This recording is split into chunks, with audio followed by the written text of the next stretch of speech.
그녀는 그 모든 것에 자신을 내놓았다. 그녀는 희생자인 동시에 후쿠다의 공범이었다. 그것은 그녀 안에 끔찍하고 무시무시한 일본인의 욕망처럼 음흉하고 변태적인 것이 있음을 의미했다.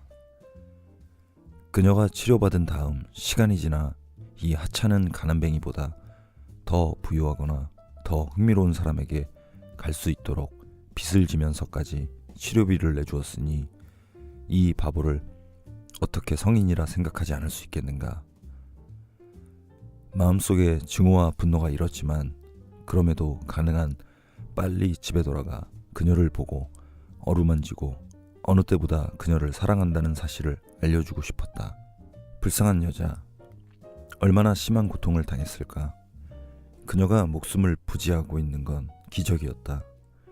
나는 남은 평생을 모두 바쳐 그녀를 그 구렁텅이에서 구해낼 작정이었다. 한마디로 난 바보였던 것이다. 파리에 도착하자 나는 어떻게 자연스러운 표정을 지으면서 나쁜 소녀가 내 머릿속에 이런 생각이 가득 차 있다는 것을 눈치채지 못하게 할 것인지 고민했다. 집 안으로 들어가자마자 일날이 그녀에게 체스 두는 법을 가르쳐주고 있었다. 그녀는 체스는 너무 어렵고 복잡하다며 투덜댔고 체커가 더 단순하고 재미있다고 말했다.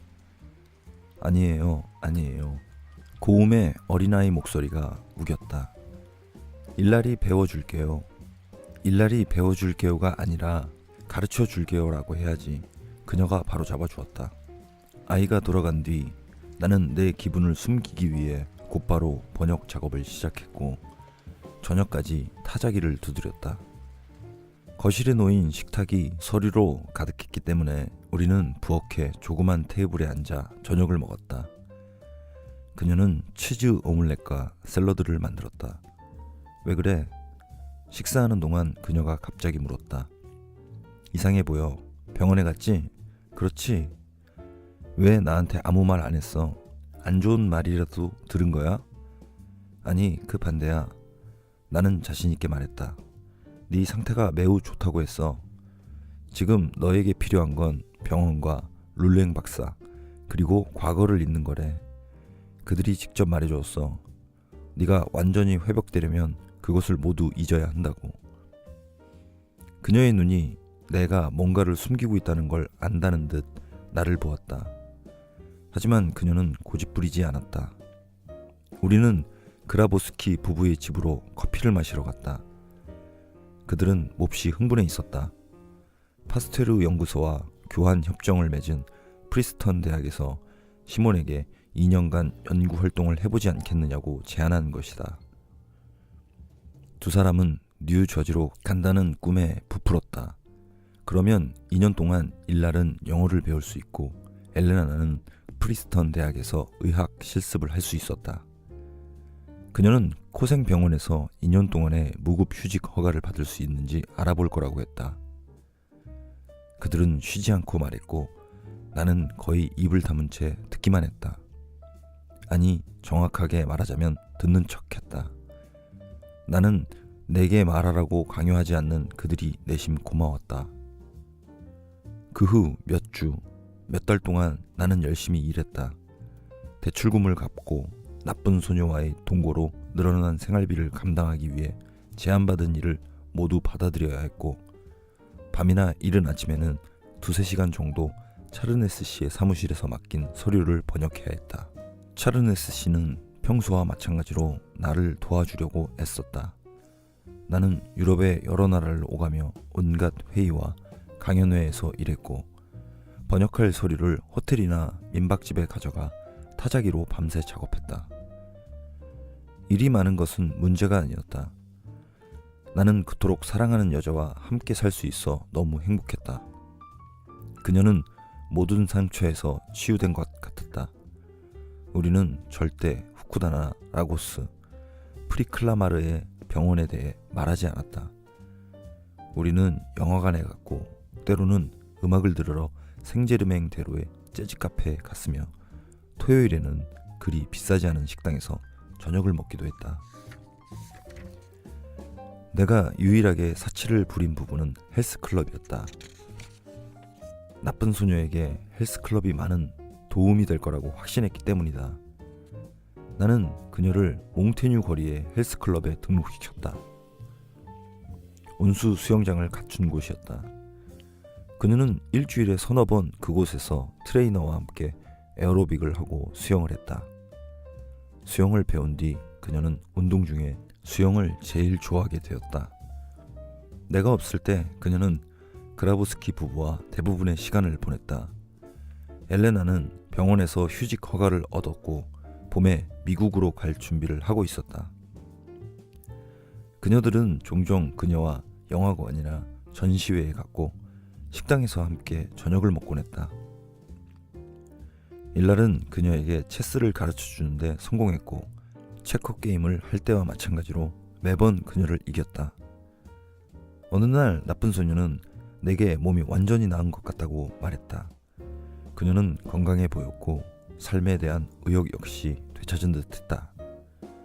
그녀는 시간을 허비하지 않고 조금이라도 돈을 벌어 가사에 보탬이 되고 싶다며 일자리를 구하겠다고 했다. 나는 죽도록 일하는데 자기는 헬스클럽에 가거나 일날과 노는 것 말고는 하는 일이 없다는 사실에 양심의 가책을 느꼈던 것이다. 그러나 일자리를 찾기 시작하자 서류 문제가 다시 수면으로 떠올랐다. 그녀는 세 나라의 여권을 가지고 있었다. 페루 여권과 프랑스 여권, 영국 여권이었는데 프랑스와 영국 여권은 위조된 것이었다. 어떤 곳에서도 그녀 같은 불법 체류자에게 일자리를 주지 않을 것이다. 서유럽, 특히 프랑스에서 제3세계 이민자에 대한 근거 없는 증오심이 확산되던 시기라 일자리를 얻기가 더욱 어려웠다. 유럽 국가 정부는 비자 발급을 제한했고 취업 허가증이 없는 외국인을 괴롭히기 시작했다. 그녀의 영국 여권에는 완전히 다른 사람처럼 보일 정도로 짙게 화장한 사진이 부착되어 있었다. 퍼트리샤 스튜어드라는 이름으로 발급된 것이었다. 그녀는 전 남편 데이비드 리처드슨이 그녀의 중혼을 입증하여 영국 결혼이 무효화되자 결혼하면서 얻은 영국 시민권이 자동으로 박탈되었다고 했다. 또 전 남편 덕택에 얻은 프랑스 여권은 사용할 엄두도 내지 못했다. 로베르 아르누가 그녀를 고발해 사법 절차가 진행되었는지 혹은 복수하기 위해 중혼이나 그 외의 다른 것으로 그녀를 고발했는지 알 수 없었기 때문이다. 후쿠다는 그녀가 아프리카에 갈 수 있도록 영국 여권과 프랑스 여권을 구해주었는데 프랑스 여권은 플로랑스 밀룽이라는 이름이었다. 그 여권에 부착된 사진 속 그녀는 매우 젊어 보였고 평소와 아주 다른 헤어스타일을 하고 있었다. 그녀가 마지막으로 프랑스에 입국할 때 사용한 여권이 바로 이거였다. 나는 혹시 위조 사실이 발각되어 그녀가 추방되거나 혹은 그보다 더한 일이 일어나지 않을까 걱정되었다. 이런 장애가 있었지만 나쁜 소녀는 계속 일자리를 알아보면서 레제코 경제신문에 게재된 여행, 홍보사, 미술 갤러리를 비롯해 스페인과 라틴 아메리카 관련 업무를 위해 스페인어 능통자를 찾는 회사에 연락을 취했다. 나는 불확실한 법적 지위 때문에 정규직 일자리를 구하기는 어려울 거라고 생각했지만 그녀를 실망시키고 싶지 않아 계속 찾아보라고 격려했다. 그라보스키 부부가 미국으로 떠나기 며칠 전 우리는 라클 로즈리 데릴라에서 송별회를 열었다. 그런데 합법적인 서류 없이 일자리를 구하려니 너무 어렵다는 나쁜 소녀의 말을 듣고 엘레나가 갑자기 멋진 생각을 떠올렸다. 두 사람이 결혼하면 어때요? 그녀가 나를 보며 말했다. 당신은 프랑스 국적을 가지고 있잖아요. 그녀와 결혼해서 그녀에게 프랑스 국적을 줘요. 그럼 법적인 문제가 모두 해결되잖아요. 완전히 합법적인 프랑스 여자가 되는 거죠. 그녀는 깊이 생각하지 않고 농담처럼 말했고 시몬이 그 말을 이어받았다. 그는 우리가 결혼하길 바라고 신랑의 증인이 되어주고 싶지만 프랑스에 2년 뒤에야 돌아올 예정이니 그때까지 결혼 계획을 보류하면 안 되느냐고 농담을 했다. 그러면서 우리가 미국 뉴저지에 와서 결혼하면 얘기는 달라질 수 있는데 그땐 증인뿐 아니라 대부도 되어주겠다고 덧붙였다.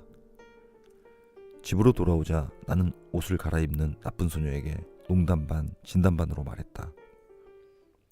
엘레나의 좋은 대로 하면 어떨까? 그녀 말이 맞아. 우리가 결혼하면 네 상황은 즉시 해결돼. 그녀는 나이트 가운을 입고 뒤로 돌아 나를 쳐다보았다. 양손을 허리에 올리고 비아냥거리는 미소에 금방이라도 싸울 것 같은 태도로. 그녀는 최대한 비꼬는 말투로 말했다. 지금 나한테 진지하게 결혼하자고 청하는 거야? 그래, 그런 것 같아. 나는 농담하려고 애썼다. 물론 네가 원한다면. 그러면 법적인 문제도 해결되잖아. 난 네가 불법 체류자로 프랑스에서 추방당하는 걸 원치 않아. 나는 사랑하는 사람과만 결혼해. 그녀가 날 노려보며 약간 앞으로 내민 오른발로 바닥을 탁탁 쳤다. 방금처럼 대충 아무렇게나 청혼하는 멍청이와는 절대 결혼하지 않는다고. 네가 원한다면 무릎을 꿇을게. 그리고 한 손을 가슴에 올리고 세상이 끝날 때까지 나의 사랑하는 아내가 되어달라고 애원할게. 나는 그녀가 평소처럼 장난을 치는 건지 아니면 진심인지 몰라 혼란스러워하며 말했다. 그녀가 입은 무릎 길이의 오건디 나이트 가운 속으로 가슴과 배꼽 그리고 음모가 보였다. 그녀의 어깨와 팔은 훤히 드러났다. 머리카락은 흐트러졌고 청혼받는 연기를 시작해서인지 얼굴은 환하게 빛났다. 나이트 테이블 전등의 불빛이 그녀의 등을 비춰 황금빛 후광이 그녀의 몸을 감쌌다. 그녀는 매우 매력적이고 대담하게 보였고 나는 그녀를 욕망했다. 그럼 해봐. 그녀가 명령했다. 무릎을 꿇고 양손을 가슴에 갖다 대. 그리고 너의 레파토리 중에서 가장 감상적인 싸구려 말을 해봐. 날 감동시킬 수 있는지 한번 지켜보겠어. 나는 무릎을 꿇고 그녀에게 결혼해달라고 애원하면서 그녀의 발과 발목과 무릎에 키스하고 엉덩이를 어루만졌다. 나는 그녀를 성모 마리아, 올림푸스의 여신들, 세미라미스와 클레오파트라, 오디세우스의 나우시카, 돈키호테의 둘시네와 견주었고 클라우디아 카르디날레, 브리지트 바르도, 카트린 드네브를 합친 것보다 더 예쁘고 매력적이라고 말했다. 마침내 나는 그녀의 허리를 잡고 그녀를 침대 위로 넘어뜨렸다. 그녀를 애무하고 사랑하는 동안 그녀의 웃음소리를 들었고 그녀가 내 귀에 속삭이는 소리를 들었다. 미안해.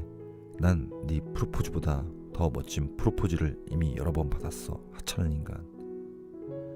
나는 그녀와 사랑할 때마다 그녀를 아프게 하지 않기 위해 아주 조심해야 했다.